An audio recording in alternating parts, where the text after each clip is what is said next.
And the reason is, as I've stated here, I have had parents ask me along the way, why is my son or daughter not playing with the top end players? They get more points, and I explain it to them. I can put them on the ice with the top end players, but they're not going to get the puck. They're never going to see Yeah. it.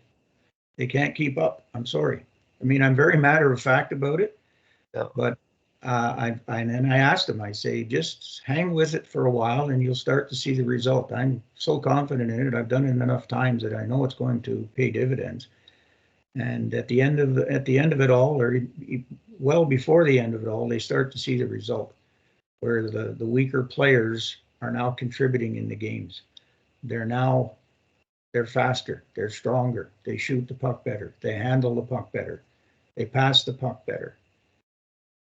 They've learned to do it in an environment that they're comfortable in. Um, the environment encourages them to participate and make an honest effort at it, with the idea that I might actually be able to win one of these contests in practice. And they learn at a pace that they're comfortable with. If you ever watch a simple circle drill, just go to the rink and some guys running circles, figure eights, or all five circles on the ice, doing forward crossovers, backward skating, or anything. It's a race. And the slower skaters always get lapped by the faster skaters. The faster skaters do it poorly. They don't stress any of the mechanics and try to exercise themselves to become better skaters. All they're trying to do is prove that they're the fastest. And the slower skaters are bypassed, and they're made to feel, I feel anyways, feel badly about it. And they can't keep up.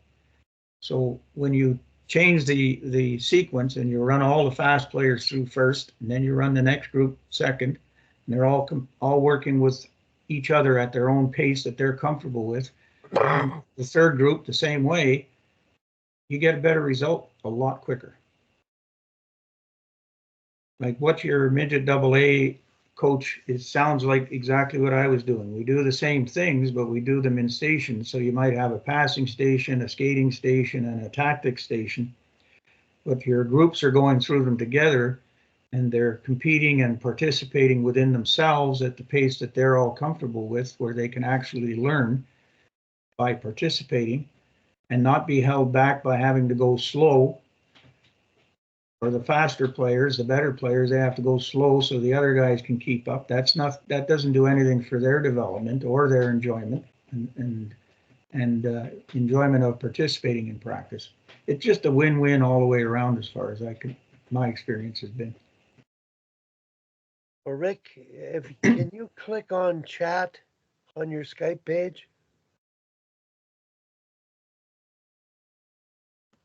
If I was smart enough, I could, yeah. Yep. Do you see the link I attached? Yeah, P3 model practice. Yeah, that's exactly what we're talking about. Um, and I don't know if you recall, but when we were working in Strathmore and I first met you at that board meeting where we were selling our services, Yep. this became a part of the model that we were trying to mentor. 3 skill levels and 3 skill stations. Um, I thought it was brilliant. The problem with it, we had 40 practice plans, and we should have only had 10, and each coach had to run the same plan for 3 practices so that they could get better at teaching the skills within the package. But I still think today it's a way of doing things, because the stations that Hockey Canada puts together, they're excellent skill stations, but there isn't a compete factor to them, and there isn't a game like thinking factor, decision making factor to them. So when you have your game like station, your compete station, and your skill station, you're covering skill, thinking, and hockey, skill, hockey sense, and work ethic, competing. So I think it's pretty simple. But as far as minor hockey goes, uh, educating coaches about this is what matters the most. And the the P3 hockey pyramid that we put together years ago, and I'm not working for them anymore, but I know that what we were doing was extremely valuable. So I still, to this day, feel if those, and I'm posting this model now, that's the pyramid. Can you see it, Rick? Is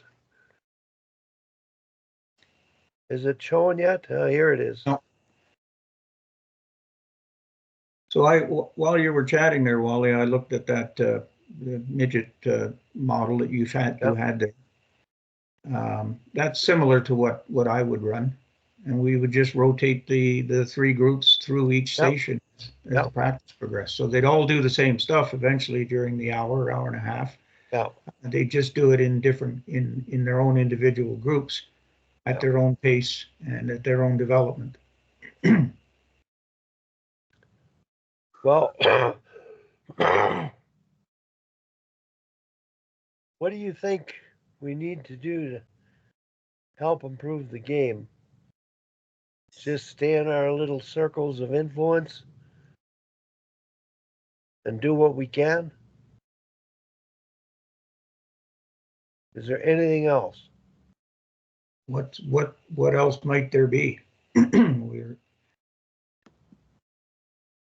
I don't see anybody running to my door to ask my opinion. What should I do? Am I doing it well? Can I do it better? I found for the most part that when I'm mentoring the coaches, particularly if they're not the ones that have come to me, excuse me. By that I mean the association has hired me and put me in place and said, pay attention to this guy and hopefully he can help you. They'll be polite about it, but for the most part, they just go about doing their business the way they've always done it. Until a body like Hockey Canada, Hockey Alberta mandates a mentor or a hockey coordinator for each organization that sets and guides the program, the curriculum, what's to be taught, how it's to be taught, who it's to be taught by, and so on, when it's to be taught.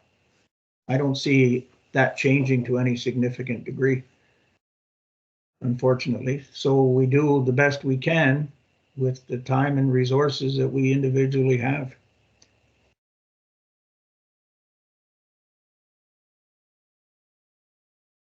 Well, it's interesting. I talked to Barry Midori yesterday exactly about this. And what was his thoughts? It was a heated conversation because it came down to me saying it was our fault. By our fault, I mean Hockey Canada's fault, Hockey Alberta's fault. Yeah. And we're a part of that, doing the clinics. And what you're talking about, what I'm talking about, I was trying to convince Barry they have to implement, possibly reintroduce 3 biomechanical principles for breaking down skills and the whole method of teaching skills. And then looking at the pyramid and learning how to develop the skills, but also apply those skills in terms of the hockey sense and decision-making aspect. And that's the gap that exists. Skills are really good. Can they apply those skills in a thinking way together, collaboratively? No. And to me, it's not rocket science. It's not as complex. And you doing it in your silo and me doing it with one association is one thing. But I did mention to Barry, I said, we don't have much time left. And I'm running out of silos. You've got your community and the kids you coach may benefit from it and go on and coach. But I've always felt we had the right start years ago in the 70s for educating coaches about how to teach progressively, breaking down skill, developing your own drills, not copycatting drills, intervening in drills so you can make sure that they have the skill within the drill before you do the drill. And that's evident today as I discovered doing 3 Development 1 evaluations for Hockey Alberta.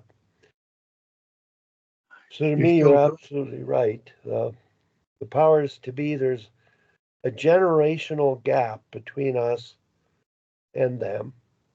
And it's just hard to influence that. It takes a great deal of trust and respect. But I think, like everything, you get caught up in the wheel of your job, the tasks you're doing at present, and you lose sight of the big picture and the long-term picture. And that's what happens when you get into your treadmill of working and coaching. It's tough to take time to look back, sit back. You're now back to full-time coaching, so you can really reflect and adapt and change things. And you know how to. I think sorry, Wally, you hit on one of the key factors there is that most coaches are full-time job holders. They don't have or don't feel that they have the time and the resources available to them to learn the job better and therefore be able to deliver better. So they do the best they can with what they know. And in some cases, there's an arrogance there that I'm Canadian, I've played the game, what more do I need to know? And I say that with all full respect because I know from talking to coaches from the States when we were doing the max tournaments, I'd ask them, what their environments were like, what impediments they had, what problems they had with their groups. And one of the problems being parental interference. Excuse me. On more than one occasion, quite regularly, the response was, no, we don't have that problem with our hockey team, but don't even talk to me about baseball or football. It's not the passion down there that hockey is here. Everybody's a hockey knowledgeable person up here, at least they feel they are. At some point they did. And they know better than anybody else. They have their own ideas and the coach is never right. If you understand what I'm saying. Yeah. Coach just does best what he can, and quite often he takes the job because he feels that he knows better than somebody else what he knows, and he applies that. It's somewhat narrow to varying degrees, but it's not the broad view of things. He doesn't have the full background on how to be a forward, how to be a defenseman, how to be a goaltender. The latter one being the one that's most often overlooked in practice and training at the youth level. Right? Everything now is down to skill coaches and skill schools, not the hockey coach. I may have said to you once or twice that we do it backwards. We should have hockey schools and hockey camps for coaches and let them bring it to the players. Instead, we send the players to the hockey schools in the off season. We send them to skill camps during the season and beyond. And then we put them on the ice with 15 other players that have had no exposure to what their training is, nor have their coaches. how does that benefit that player? I mean, it would be far better if he was getting that 100% of the time, not 10% of the time. And it would be far better if everybody was getting the same level of instruction.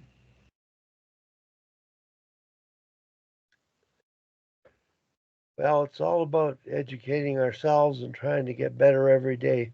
Yep. At what we do. And I find the coaches that I'm working with, they're motivated, they're open to learning. It takes time to sort of break through the barrier of communication. You have to have a degree of trust and respect for them to experiment with things. And this year I learned more than I contributed. And I'm not sure the issues that the association had to face with parents who have their minds of their own, and deservedly so. Many of them have played. Some have coached their kids growing up until they couldn't coach anymore. And they do have thoughts about what you're doing. And they may not be as knowledgeable as the coach, but they're still valid and need to be heard. So the thinking process today is you have to engage the parents more. You have to be able to hear them, and you have to be able to listen to them, which will let you know where they're coming from. And you also can be heard, but you must hear them first. Does that make sense, or is it still the old school of the code of conduct and there's a line here and the manager protects your interests?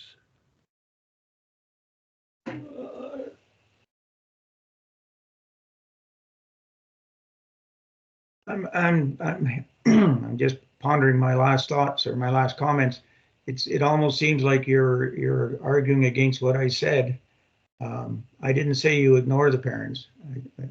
You have that. You have all the discussion you need with them, but their ability to interfere continuously needs to be curtailed. I mean, to me, that's getting to be a different discussion than just the coaching.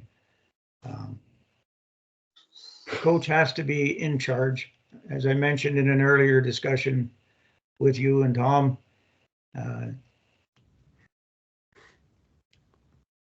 coach needs to be fully prepared when he comes to the rink or when he deals with anything to do with the team. He can't do anything willy-nilly, haphazard, off the hip when he gets there.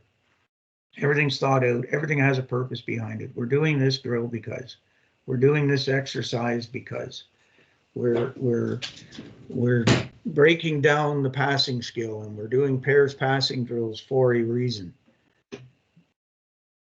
And if they're organized and if there's a purpose behind it, that's their explanation, and that's the delivery that they give to a parent who challenges them, and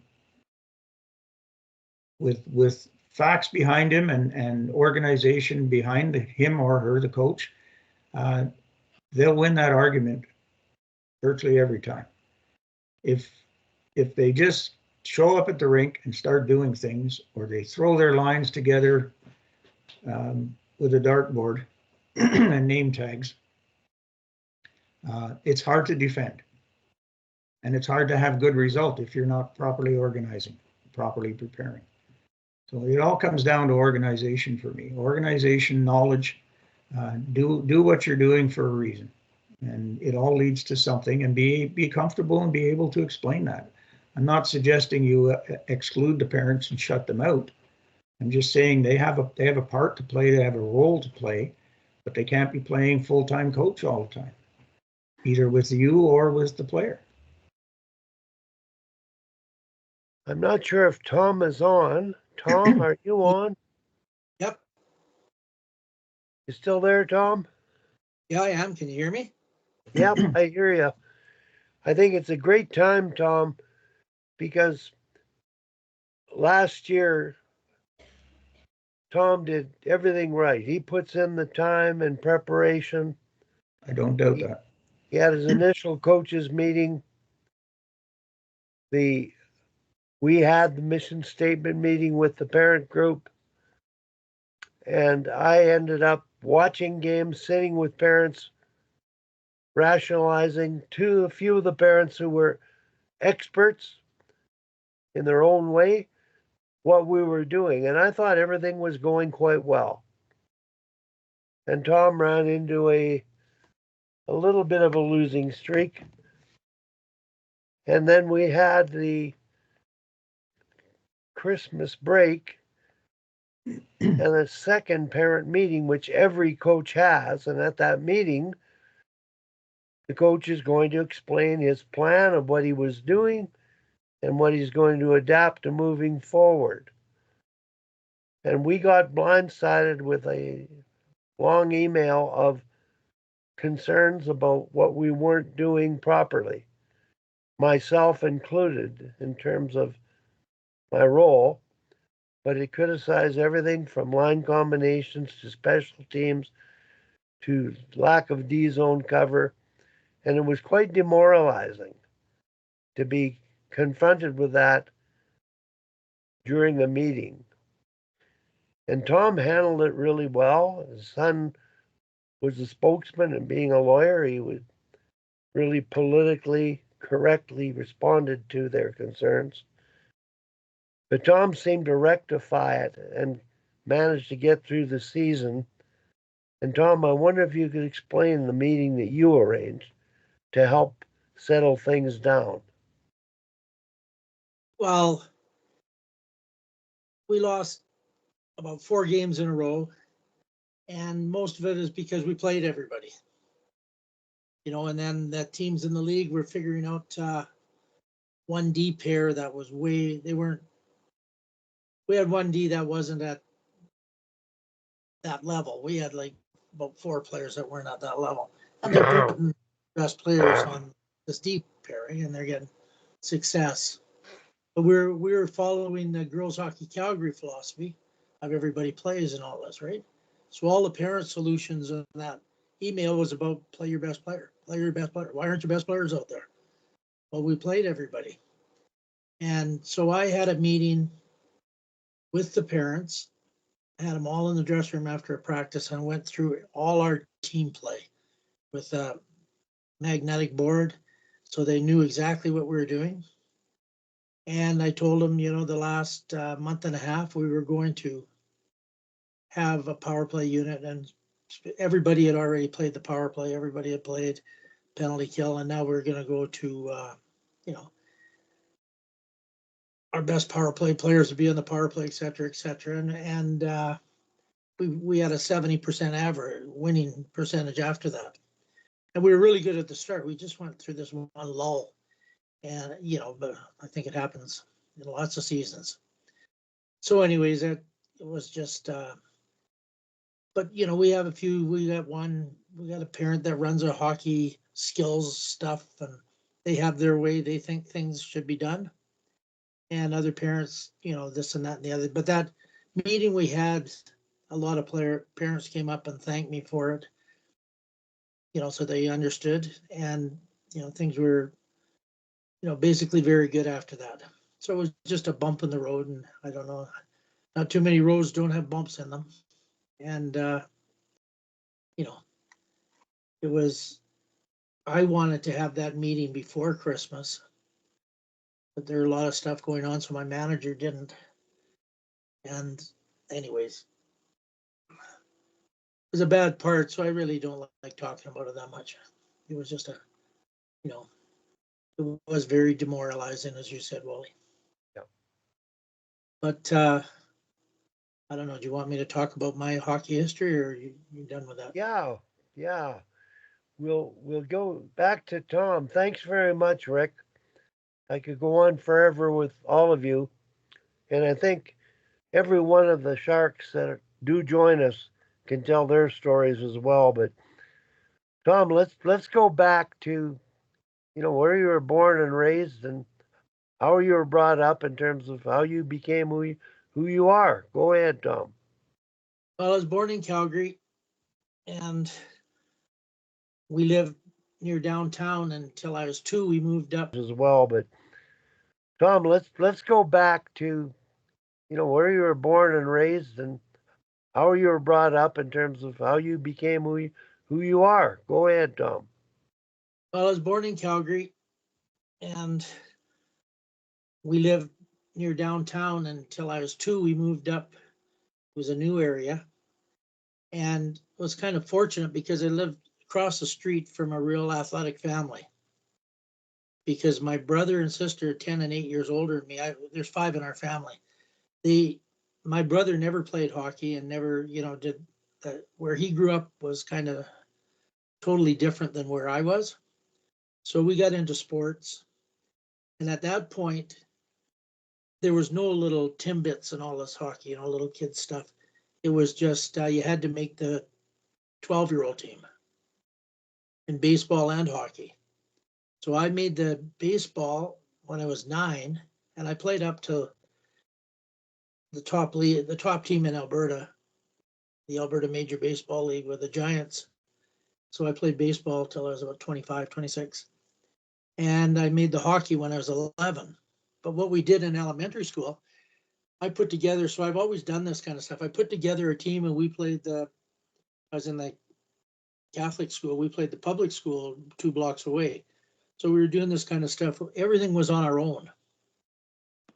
And I'm sure just like you guys, we played scrub baseball, touch football. There was just baseball, hockey, football in Calgary then.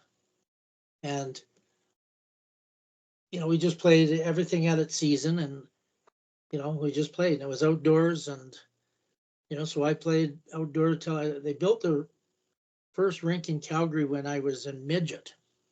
And the provincial championship, Stu Peppert Arena. It was Glenmore Arena at the time. That was the first rink, and they had it ready for March, the provincial championships. And we played out of the first or second game ever there. And that was a long time ago. We're talking 1964, so I'm an old guy. And we won the provincials there. And yeah, everything was outdoors. I was really little. I was 5'2", 100 pounds in grade 10. And I grew 2 inches and put on 20 pounds every year after that. And I really destroyed my knee playing baseball in Lethbridge. I was covering first from second on a drag bunt. And the guy, instead of throwing me the ball early, he threw it right over the base. I'm looking at the ball, my leg is totally extended. And this guy hit me and tore my knee apart, like hit me from the side. And so I was walking with a cane for a year, on and off, like I do something, my knee would get hurt. And so basically that kind of ruined the next season, and no doctors would do anything. And then finally, just over a year later, the football Stampeders doctor, he fixed my knee up. He took the cartilage was getting stuck in the joint and everything. So he took that out, but my knee is bent. My leg is bent from that, but it adapted. So anyways, after that, I played in the Alberta Junior, and then I went to Mount Royal for 1 semester, and I was playing in the Alberta Junior League. I came back. I came back to Calgary after Christmas. I asked for a release from the Ponoka Stampeders, and anyways, I came back to Calgary and I started playing with the Cowboys. But when Mount Royal had a team, so I was playing for both.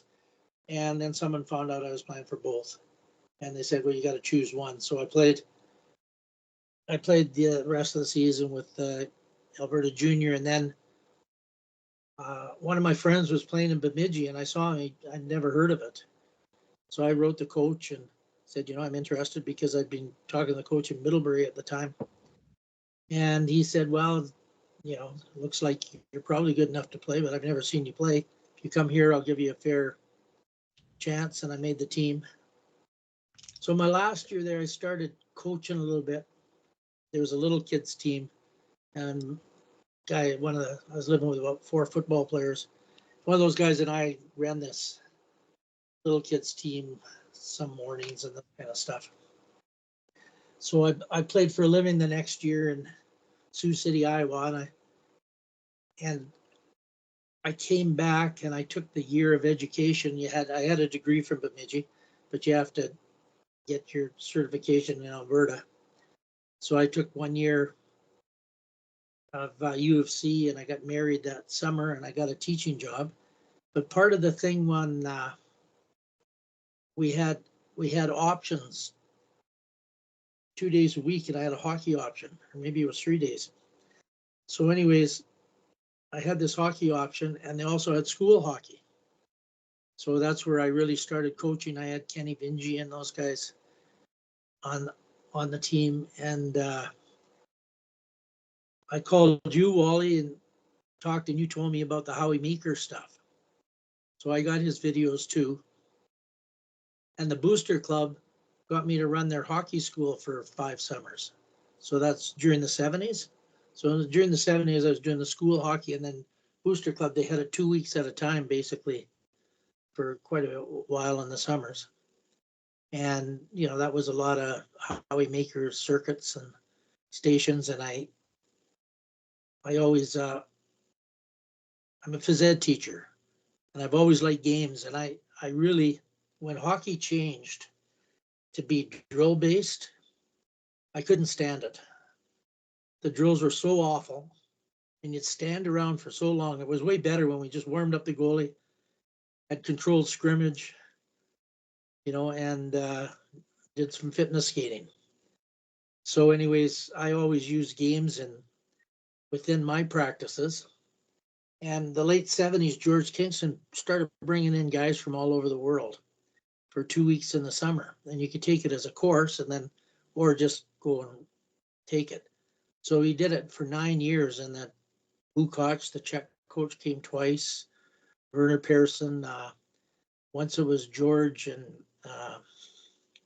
Claire Drake and all these guys with Canadian universities. Another time, who's Captain Video? NHL coach that swung the white flag around. Roger Nielsen. Yeah, Roger Nielsen did it one summer. And then in 85, Johan Walston came, and he's a legend in Finland. It basically started the way they coach in Finland. And he was captain of Finland for years, played in 3 Olympics, and he's like Gordie Howe in Finland. Like the publisher got him to write a book, and his nickname is Juuso. And the book is just Juuso on the front. The autobiography. And anyways, we kind of hit it off. He'd retired, and he was teaching phys ed too. And like in his class with the Koivu brothers and Kiprasov and Hannu Virta, guys like this. And we hit it off, and just a lot to do with the idea of using games. And I helped him. And I'd listened to all these different Europeans, and I really liked the Europeans because I couldn't believe that we had to go to Europe to get skilled players at that era, and they were so much better with the puck and everything like that. And it was the way they do it. They do the club system, and they really do good coaching when the kids are young. And they also, in Finland, the coach stays with the team 3 or 4 years. So that, they get to know the kids, and their whole educational system is based on this too. So anyways, we did that, and that was in mid 80s. Well, in that right around that time when I met him, I was the head coach of the St. men's team.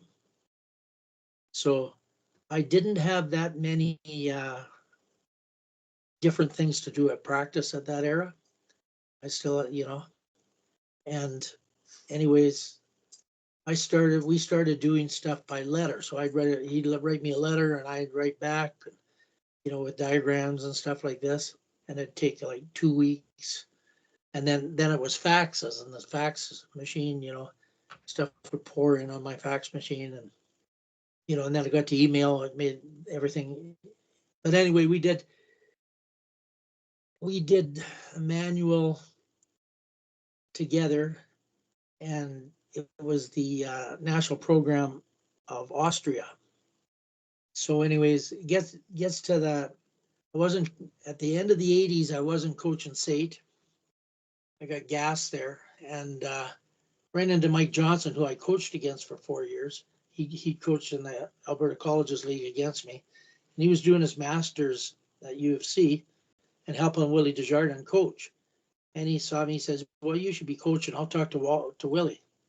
So I ended up joining the U of C with Willie for 6 years. And then Tim Bothwell, Willie went to Japan to coach and for 2 years, but he won his second year and they offered him so much money he stayed. And Tim Bothwell came to fill the 2 years for him. But now that, Willie wasn't coming back, Tim became the coach there. So I worked 2 years with Tim. So that was a really good experience at U of C. And, both Willie and Mike Johnson went to the NHL, and Slava Leonard was the head of Czech hockey. He was there as an assistant coach. He moved on to Florida, I think, to be assistant. Then he ended up being the director of Czech hockey and coaching the Olympics was the Czech Republic at that time. And different. And Terry Johnson, I didn't know, I'd never played defense. So every time we had stations or that, Terry went down. If I wasn't doing it, I'd always go down and help Terry. So I'd learn about how to coach defensemen. So that was a good experience working with these guys. And got done there in 86. We went to the National Final Four. We won Canada West 3 of the 8 years and went to the Nationals in Toronto. It was just 4 teams went there. Now I think first and second go. So anyways, in the late 90s, I took over coaching my son's bantam and midget team, and I had a lot more tools now to run. I'd learned a lot about coaching compared to what I knew before, and we did really well. We won 3 of the 4 years. We had a disruptive group one year that this group that had been together, they didn't want anybody else around, and they didn't want, it was just dysfunctional. And that team didn't win because we really didn't have a team, but we won provincials the other 3 years. And I took early retirement at 55. Just Tom, excuse me. When you coach your son, how early did you start coaching your son? As he was growing up at every young age? I was assistant coach. The guy would get me to run the practices. So I was assistant coach for all the time. I was pretty busy with U of C and everything. And but I ran all the practices and I was at every game I could get. So I basically coached, and I did all of these years. I also did hockey schools in the summer. The Okanagan got me, the Flames had a hockey school and the Okanagan hockey school. I did that here, and I got taken to BC there to do a hockey school in Kelowna. And through all this time, I coached this team. And then when I did early retirement, the Mount Royal women's team, Shelley Coolidge had gone down east and they were looking for a coach. So I interviewed for the job and they gave me the job. And also Brent DeVoe wanted Jim to play in the Edge school. I said, I don't have $35,000. So we made a deal that I do the skills class 3 days a week. It was from September to end of April, I think it was, for 2 years. And that team had Joe Coburn and he's a big defenseman for Vancouver, Tyler Myers, and Brandon Kozum. They were all in that class that I had. And 2 of them were first rounds and 1 a 6th round. They all played in the NHL, and Myers won the Rookie of the Year. So it was a really skilled group. That was fun to do. And I did that for 2 years while I was coaching the Mount Royal women. And Mount Royal women, we did very well. We were in the finals 4 of my 5 years and won it twice. And we were 71% over the 5 years. And I got a call in the summer from the Red Bulls. Of course, meanwhile, because I was working with USO, he got me connected, and he brought me over to Finland. And that was in 93. He brought me to Finland. So I'm going back 10 years.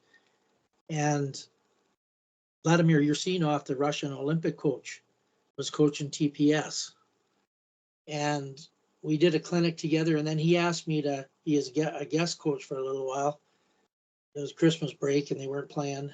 And I did some sessions with the TPS pro team as a guest coach. But then what happened when we were doing these clinics, we did a coach clinic, and I ended up getting invited to do a hockey camp in Norway. And then for 3 summers, I was a head instructor in Viramäki of the Finnish Ice Hockey Federation Association. I was a head instructor at their hockey school, and I had, NHL guys like Jyrki Lumi and different guys, Teppo Numminen, and a lot of Finnish stars as my assistant coaches.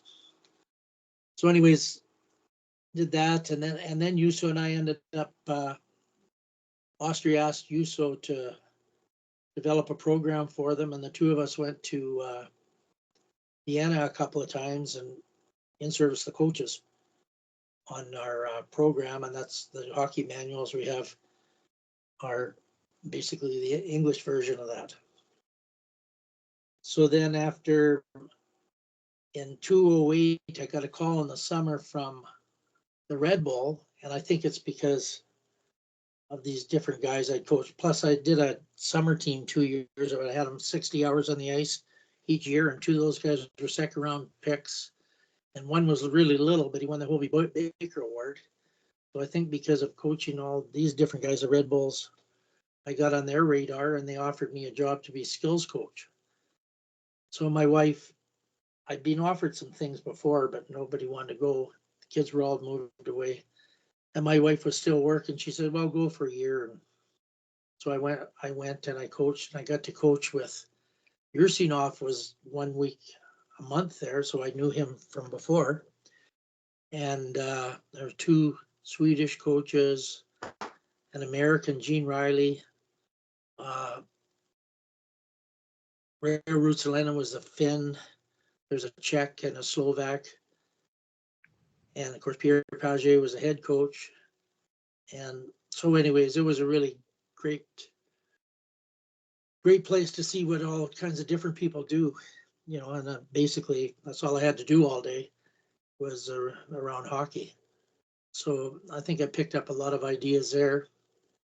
And I resigned at the end of the year. My wife, I think they would have brought me back, but my wife, I never talked to Pierre about it, but we got along pretty good. And I came back here, and what was that, 2008? And I ended up getting asked by SAIT to be assistant coach of the men's team in 2018. So sure to that, and I was helping Brent do that. And all the time I was at Mount Royal, I was doing hockey schools in the summer, and the same at SAIT.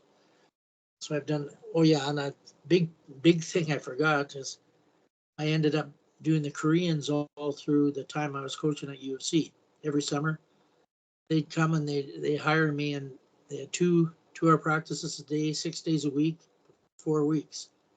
So it was 96 hours, and nobody spoke English. So that's why the guy that they'd hired first quit, because he didn't know what to do. So I just used international symbols and one word like skate, shoot. And of course they paid attention, and everything went just great.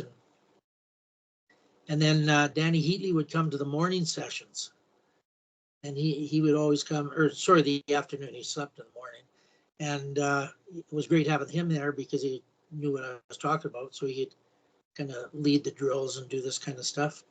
So I did that for 8 summers,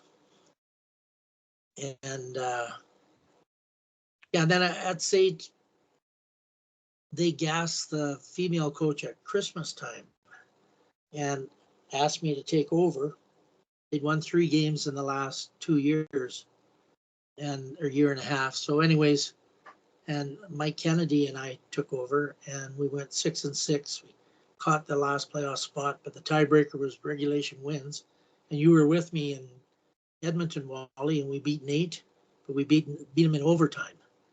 So if we won that one in regulation, we would have got the playoffs, but it was regulation wins the tiebreaker. So anyways, I was doing both. Then I went back to the men, and I was there, and so I ended up being the head coach of the women for the next 3 years, and we made the playoffs next year. The next year, I think we would have won the championship. I had my best players coming back. I recruited 11 players that were good, but that was the COVID year. So some players just, everything was online. My new players never saw the inside of the rink. We were practicing at Crowchild and doing outdoor stuff at Optimus Field. And then they shut us down at the end of October. So I come back the next year. Well, most of the players that were returning, because State's 2 and 3 year programs, I only had 5 players coming back, and half the recruits didn't come back because, just online, they never felt part of anything. So I basically had 15 rookies and 5 veterans, and my really good goalie decided to go play in Sweden instead. And the ringer goalie I brought in, I think I've told you that before, she came and had a baby at the end of September. So she was supposed to be my number 1 goalie. So anyways, they gassed me, or they didn't gas me. They just didn't renew me. It's 1-year contracts. And then, and before State, I was coaching for Girls Hockey Calgary Midget AAA girls, and then AA girls too. So I did 5 years with that, and we won a few championships. And in the last couple of years, last year, Jim and I coached. We coached, and he helped me at Mount Royal too. We coached U13s, and we lost the city championship. And this year we had the U15, and I thought we had a really good team. 5 of my players just made some elite team, 3 of my defensemen, and they left 2 off that I couldn't believe that they left off the team. But those tryouts, some players aren't tryout players, and so I'm doing the U15. I did it last year. As far as I know, I'm doing it next year. But I go to conferences. I'm going to Prague in May. I've been to I went to all the Hockey Canada ones they had. I went to 8 or 9 of those. They did that every second year. You spoke at a few, Wally. And the World Championships. I spoke at a World Championship in Helsinki with Juuso and Yursinov. And I've gone to these World Championship conferences quite a few times, about 5 or 6 times. And in Vienna, Finland, doesn't really matter, but all over the world. So anyways, I'm kind of student of the game, and the biggest thing I do is my hockey sites. I have 17,100 followers right now on my Facebook, and I put stuff on every day, and just to help coaches. And I always have videos of things. I think that really helps Coach Connections. And different people contribute that are pretty good. This Tim Turk just sent a thing as we're speaking. He talks about he instructs a lot of NHL players on shooting in this. And so I stay pretty involved, and I play 2-3 times a week. Not very fast anymore, but I have fun, more of the socializing stuff.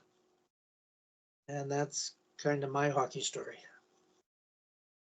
Tom, all of the World Championship clinics, Hockey Canada clinics, different world-class coaches that you've watched and worked with, what were some of the things that you gained from that, took out of that, takeaways from all of your experience? What were the best things that you learned? Well, I guess you see you see ways different people, we're all teaching the same thing, right? So you see ways that different people approach, approach teaching things, and there's some pretty advanced stuff on the technical, the using the computers part of the game, and what do you call it? All the statistics and all this. But I think the most I get out of is talking to guys, because I'm at the point that I've coached with so many elite coaches and talked to so many guys, like even on here, there's so many elite guys come on here, right? That, yeah, it's just a different angle of doing the same thing that we all do. And sometimes there's some technique things that I didn't know about and I learn. So I like to listen to people that are in the game a lot. And then because I go and take these, I've got like 2,000 little video clips of Hockey Canada coaches and Winsport. Everybody used to come, and ever since the scandal, it seems like Winsport isn't the place everybody goes anymore. And then going to watching the NHL guys. So I guess, just you pick up tidbits here and there. But I think you stay up with the team play part of the game.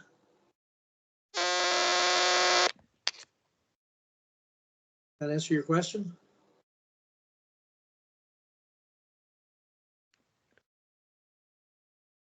Wally is there. Can you hear I'm me? still here. My speaker started to buzz. Yeah. Like everybody's got a different. I found early in the game that if you wanted to learn how to coach offense, you listen to the Europeans, because their practices were totally offensive based, like 90%. And in your era with Dave King and everything, the practices were 90% defensive based. And as a byproduct of playing against the defense, you learned offense, and the Europeans vice versa. They didn't focus a lot on defense, but as far as that puck moving and working on offensive skills, the Europeans were, way above us, I thought. So that's something I pick up in those sessions that I go to. The best coaching I've seen I is really want to thank you for providing all your personal information. I'm not sure. You've got this camp in July. Can you talk about that a bit? You're going to do it. It's based on Gaston had us join him in a camp in Jasper, and when I heard about it, I thought, oh, that's might be too much. But what it is there's one power skating, edges kind of session a day, and 2 hockeys a day. Tom, before you start, can you talk a bit about Gaston? His background? I was doing the Koreans. When I was doing the Koreans, they were going to bring some figure skaters. And they asked me, do you know a figure skating coach? And I was talking to Yuso, and he said, like he coached in Davos, where the Spengler Cup is there. He coached in Davos, and Gaston was the skating coach in Davos. And he said, I think that Gaston has moved to Alberta. And he was up in northern Alberta. Can't remember the name of the place. Anyways. So I found out how to contact him, and I contacted him about working with the Koreans. And then he asked me to come to Jasper. So Jim and I went to Jasper, and we did this camp of 5 days. And on Monday, it'd be 2 skating, 1 hockey. Tuesday, 2 hockey, 1 skating, alternate like this. And then at the end of the day, Gaston did an off ice where they stretched and did some fitness things. So I've taken that kind of model And what we have is have him come the last session, and he has a doctorate in body mechanics. He was Swiss skating champion. He was their national coach, and he skated all over the world as a feature skater for Ice Capades and Holiday on Ice. So he's been a professional athlete, and so he does the skating the last session of every day. He can leave. He does consultant work, so he leaves and comes over to the rink. So what we do in our camp is we start off with a 75-minute ice time, and we go through this is just for basically girls, 13, 14-year-old girls that'll play in U15 next year. So we, got to see the group first and see, but we basically go through the skills, and we have 2 ice times a day. We do 75 minutes on ice, then 75 minutes they'll be shooting and various skills. Then they'll have classroom with you, and I've asked you to have a theme every day for game understanding, because that's what I found is they really need game understanding. And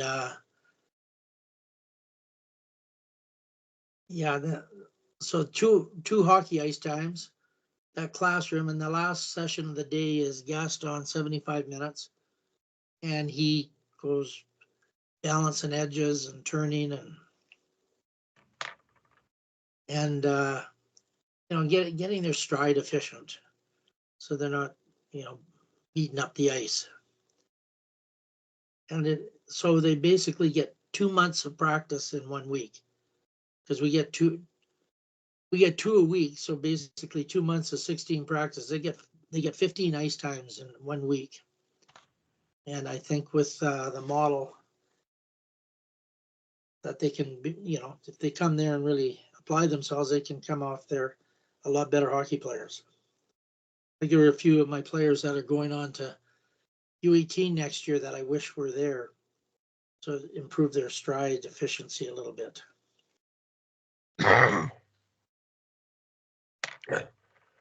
Tom, last year's camp, I think the impact you had on all the girls that came, and the fact they progressed to make the U15 team, and some went back to community and got another.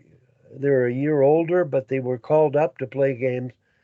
I think the camp's really important for any 11 or 12-year-old that's graduating to the U15 level, 13-year-old graduating. It's just one of the smartest things, because when you go to a hockey school in North America, Canada in particular, it's pretty skill focused, and it's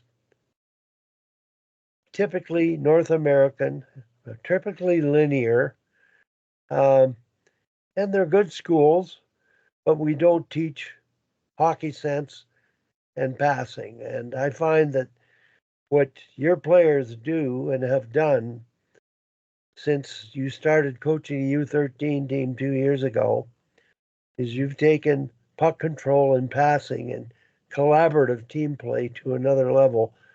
So I just want to encourage anybody looking for a camp. It's the first week of July, Tom.